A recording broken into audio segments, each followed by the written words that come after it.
tout le monde, je suis ravie de vous retrouver pour ce nouveau tuto que je vous propose aujourd'hui. Et aujourd'hui, je voudrais que l'on fasse ensemble ceci, cette jolie vague, voilà, qui donne un peu de peps et envie d'aller à la mer. Donc celle-ci, j'ai vraiment envie de la proposer en format plus grand. Donc on va voir tout ça ensemble. Pour le moment, je te propose de découvrir le matériel et je commence déjà avec les peintures. J'utilise deux marques, Sennelier et Winsor & Newton. Bien sûr, tu peux trouver, toi, des marques qui te plaisent et utiliser celles qui te plaisent sans problème. Je commence par te proposer le bleu de Prusse, le turquoise de Phthalo chez Sennelier et le vert de cobalt, toujours chez Sennelier. Et puis après, j'ai pris Winsor & Newton, notamment l'Outremer nuance verte, le bleu Winsor nuance rouge et le vert d'eau. Donc toutes ces couleurs vont te permettre de donner du peps et un peu de dynamisme à ta vague. On va voir tout ça ensemble. Et puis, pour cette vague, j'ai utilisé deux pinceaux. Peut-être un troisième, je verrai en cours de route, mais déjà deux pinceaux, un pinceau à la vie et un pinceau un petit peu plus fin. Là, c'est chez Raphaël, c'est le numéro 1 et c'est voilà, le classique numéro 1, un peu fin. Et puis, il nous faudra du masking tape et surtout le papier. Pour cela, le papier, j'ai pris Baohong en grain torchon 300 g. Tu vas voir, on va mouiller un petit peu. Il va nous falloir un petit peu d'épaisseur et un papier de bonne qualité. Voilà déjà pour le matériel. On se retrouve pour la suite. Et pour ce tuto, je t'explique en long et en large comment réaliser cette vague.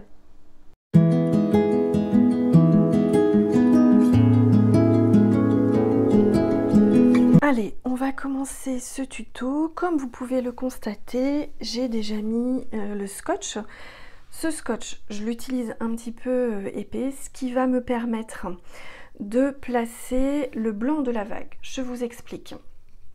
Sur ce modèle que j'ai fait en premier, j'ai d'abord projeté mon eau et ensuite j'ai travaillé tout autour. C'est ce que l'on va faire, c'est-à-dire que là je prends mon pulvérisateur, pardon, et je vais projeter l'eau seulement sur cette bande, de façon évidemment très anarchique. Alors on n'en met pas partout non plus, mais voilà. Ça, c'est fait. On a notre bande d'eau. Au préalable, donc là on va pouvoir enlever le scotch rapidement. Au préalable, comme vous pouvez le constater, j'ai préparé tous mes jus. Ça, c'est très très important. Préparer toutes ces couleurs qui sont juste ici. Et puis rapidement, donc tout autour de notre eau, on va commencer à travailler, à mouiller notre papier. Allez, c'est parti. Toujours dans un sens, c'est-à-dire qu'on va travailler dans le sens de la vague, la forme que vous voulez donner, bien évidemment. On va travailler un petit peu rapidement. Je ne touche pas à ce fameux carré pour le moment. Ok. Allez. Donc, vous avez vos pots d'eau près de vous. Vous avez vos couleurs qui sont prêtes. Et on va commencer à venir travailler comme ceci. Alors là, vous voyez, j'ai utilisé un troisième pinceau qui est un tout petit peu plus gros, comme vous pouvez le constater, pour mouiller ma feuille. Et puis, je vais commencer par prendre les lavis que j'ai préparés, des lavis un petit peu clairs. Et je vais appliquer mes couleurs. Toujours en gardant ce sens arrondi. Et je vais simplement faire travailler mes couleurs dans l'eau que je viens de pulvériser, si ça veut y aller. Si ça ne veut pas y aller, bon, c'est pas grave, pas de panique, on remet un peu d'eau.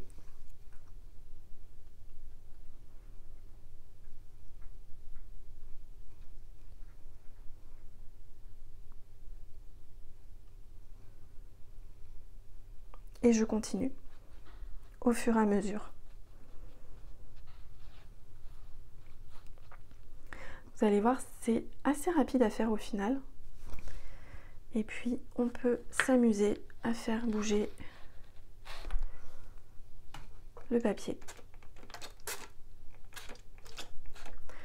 Vous allez voir que je vais revenir régulièrement avec ce vaporisateur. D'abord parce que là en ce moment chez nous, il fait un petit peu chaud et le papier sèche très rapidement. Et je veux vraiment garder cet aspect cotonneux de la vague. Donc je laisse simplement fuser où j'ai mis fuser la couleur où j'ai pulvérisé au final. J'espère que je suis claire. Et je laisse cette partie blanche. Je ne vais pas forcément jusqu'en haut. Et je donne toujours mes coups de pinceau dans le même sens pour me donner le sens de ma vague. Donc là, je mets une première couche. J'ai utilisé un lavis quand même assez clair pour le moment.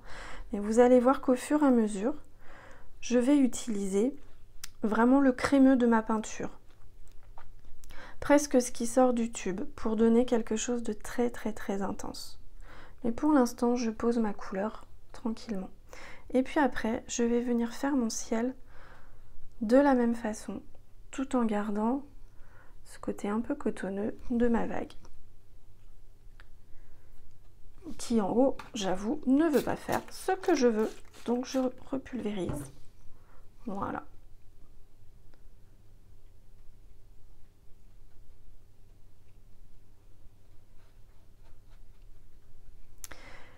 Une fois que cette première couche est faite, vous voyez, c'est vraiment très mouillé. Je vais venir refuser en haut pour faire mon ciel. Je travaille un petit peu rapidement. Je veux pas qu'on ait trop de traces. Autant s'il y a les coups de pinceau ici, c'est pas très grave, puisqu'on veut vraiment avoir le sens de la vague. Donc ça, c'est au contraire, c'est pas très important. Et ça donne vraiment le mouvement de la vague. Allez.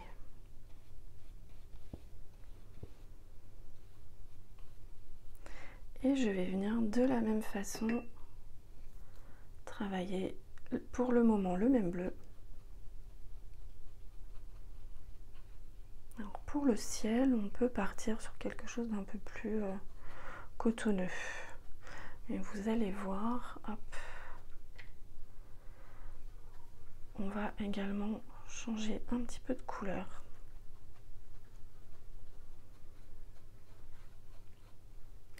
Ce que je veux, c'est vraiment garder le blanc de ma vague, cette écume qui se forme grâce au pulvérisateur. Et évidemment, il faut que ça reste naturel. Donc là, on a bien notre mouvement qui s'est bien créé. Vous voyez, j'ai travaillé un petit peu rapidement avec mon pinceau à la vie. Et on y va. Et bien ensuite, au fur et à mesure, on va changer de couleur. Donc là, je vais utiliser des couleurs plus intenses, c'est-à-dire presque le crémeux de mon pigment. Là, je prends le bleu de Prusse et c'est parti. Alors, on va utiliser de toute façon toutes les couleurs. Et là, vous pouvez y aller. Moi, ce que j'aime sur cette peinture, c'est que c'est justement très crémeux, très intense au niveau des couleurs. Et c'est vraiment ce que je recherche sur ce tuto.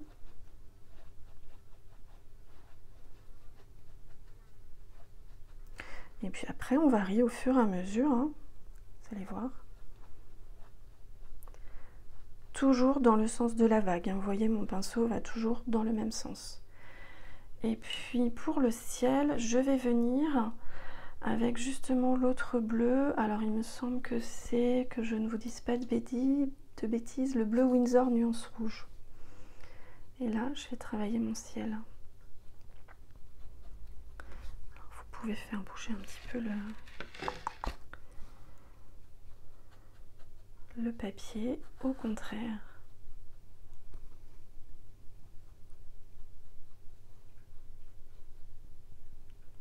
Et puis, bien sûr, je vais revenir un petit peu dans la vague avant que ça ne sèche. Rajouter un petit peu de couleur. Là, on peut mettre un peu le bleu du ciel, justement. C'est pas... Au contraire, c'est pas très grave.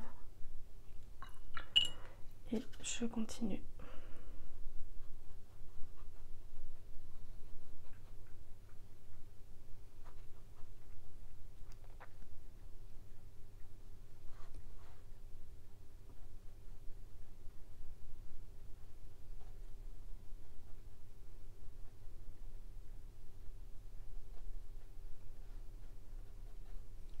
Et puis ce bleu du ciel, je peux l'emmener un petit peu en touche, un petit peu plus petite,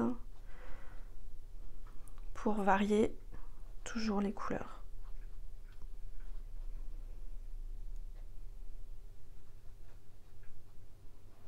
Et pour donner justement de l'intensité à cette vague.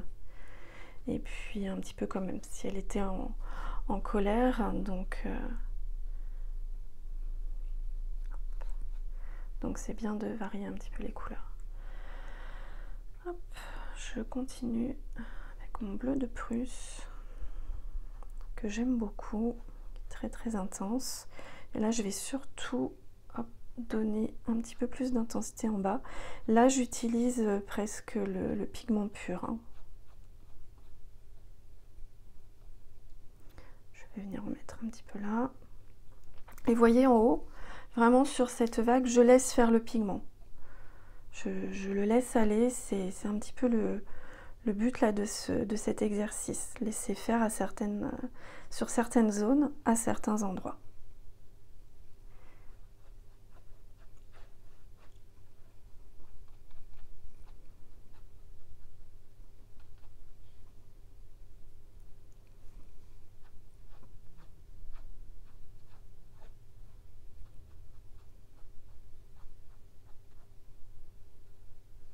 Toujours dans le même sens.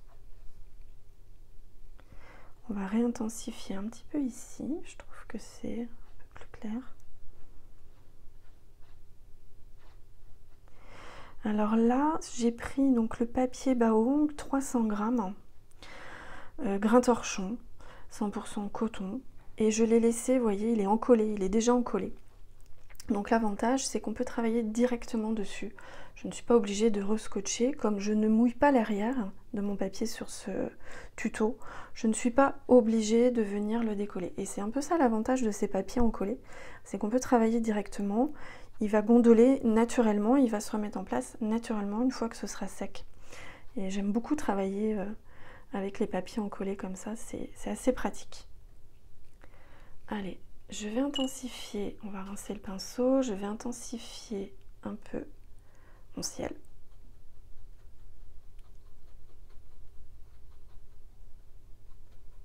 Et le ciel ressemble beaucoup à la mer, hein. Je veux vraiment qu'il y ait une fusion un petit peu entre les deux.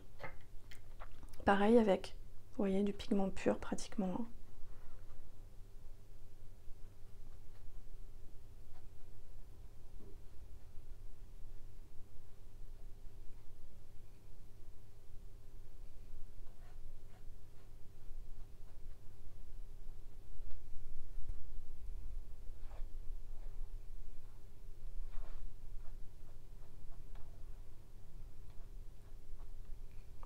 Je reviens avec le bleu de Prusse et j'en remets en bas. Vraiment, n'ayez pas peur d'utiliser le pigment. Là, vous voyez, j'en ai beaucoup sur mon pinceau. Et pour le moment, je n'utilise que le pinceau à la vie.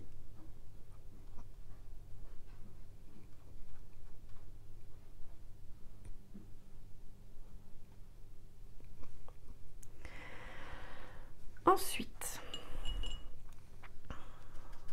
on va commencer à utiliser un petit peu toutes ces jolies couleurs turquoise que l'on a, toujours avec le pinceau à la vie.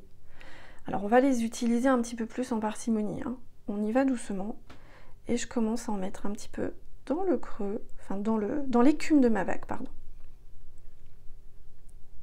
Et là pareil, sur l'écume on laisse faire le pigment, on le laisse aller. Et puis je vais venir le travailler à ce niveau-là. Alors vous voyez, vous allez voir, il y a un petit peu plus d'eau forcément, parce que je vais utiliser le lavis. Donc l'eau va repousser un peu mes pigments, mais c'est pas grave, c'est ce que l'on recherche justement, à avoir des effets un petit peu aléatoires. C'est ça qui va être intéressant. Alors on n'en met pas partout. Le but de ces bleus turquoise est juste de donner un petit peu une impression d'océan, d'abysse. Là je prends l'autre, donc là en premier. Là, c'est le verre d'eau que je vais utiliser. En premier, j'ai utilisé le vert de cobalt chez Sennelier. Là, on va prendre le verre d'eau. On va pas aller très loin du vert de cobalt, hein. On veut pas une mer complètement turquoise. On veut juste un petit peu une mer impétueuse, un petit peu remontée, un petit peu déchaînée. Et hop, je viens le poser à côté du verre de cobalt.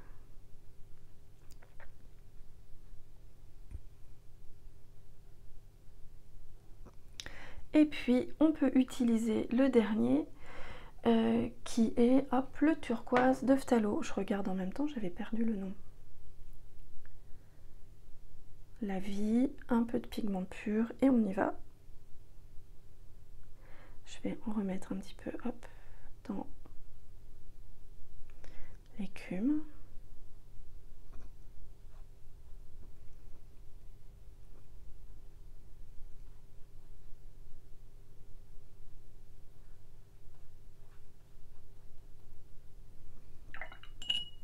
Je viens remettre un petit peu de bleu de Prusse.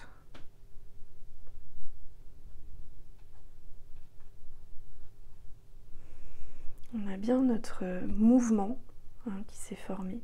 Toujours bien penser à faire ce sens, enfin à faire ce même mouvement, pardon, quand vous posez vos couleurs. Et puis je vais venir travailler un petit peu le ciel quand même. Alors avec quelques touches de turquoise. Là on peut prendre un petit peu le vert de Phtalo qui est, enfin pardon, le turquoise de Phtalo qui est un peu foncé et venir retravailler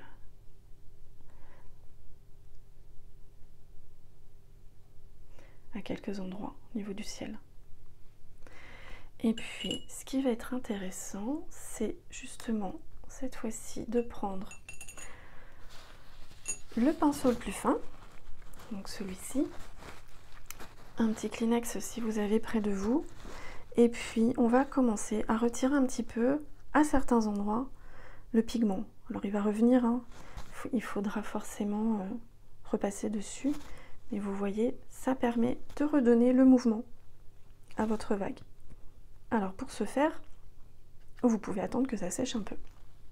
C'est même l'idéal. Là c'est très très mouillé, donc votre pigment en fait, vous voyez, il revient. Donc l'idéal c'est d'attendre un petit peu quand même que ça sèche. Allez, comme vous le voyez, j'ai commencé un petit peu à enlever les pigments. J'ai changé de pinceau. Je vous conseille de le faire aussi.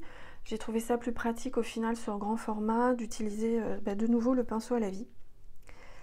Allez, hop, je continue.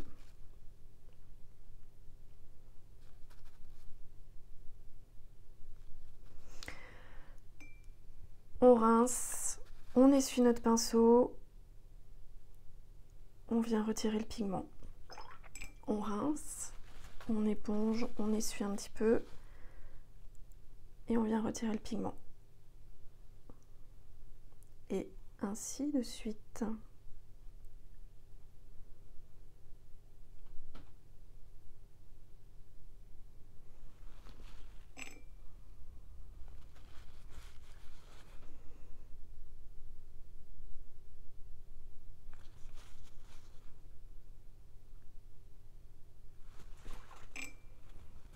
C'est un petit peu une mécanique d'enlever le pigment comme ça, mais il faut toujours avoir un pinceau quand même assez propre. C'est pour ça que voilà, je rince toujours, j'éponge, j'essuie un petit peu pour avoir le moins d'eau possible justement pour éviter les taches. Et puis après, on peut revenir un petit peu avec le pigment que l'on veut. Là, je vais reprendre un petit peu le bleu de Prusse. On peut repasser un peu à côté pour réintensifier ces bandes blanches que l'on est venu créer. Un peu cette écume justement blanche à l'intérieur de la vague. Alors on y va doucement parce que c'est vrai que quand on rajoute trop d'eau et trop de pigment, on a tendance à refaire des auréoles. C'est pas forcément ce que l'on veut.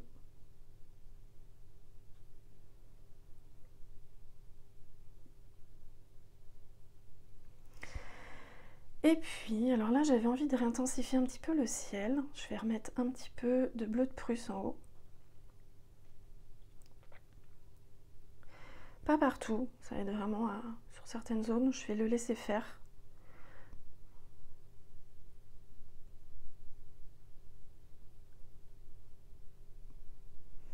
En fait, c'est très agréable parce que là, mon papier est très mouillé au final.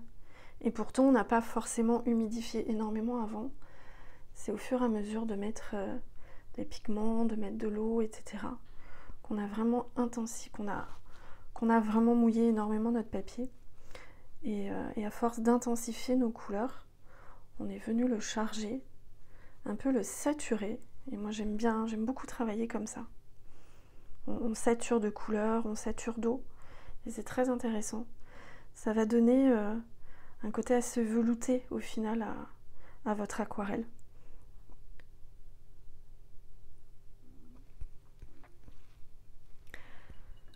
Alors, j'ai envie, hop, de retirer encore un petit peu de pigment à certains endroits. Là où je suis déjà venue, hein. Je n'en refais pas ailleurs. Attention quand ça commence un petit peu à sécher, c'est toujours pareil. Parfois on a le temps et parfois on n'a plus le temps, il faut aller vite. Voilà, là c'est pas mal. Là j'aimerais... Allez, hop.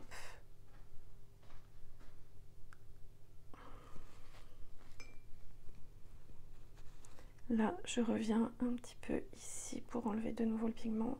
Et je pense que c'est pas mal.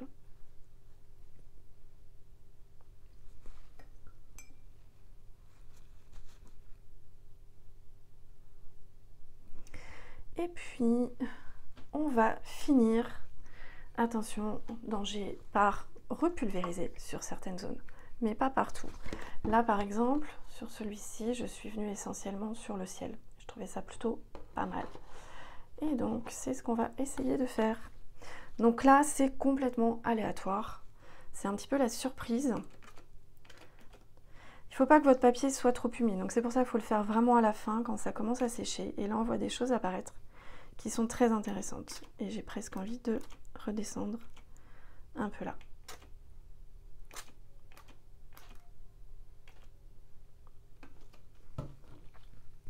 Et voilà, nous avons fait notre vague.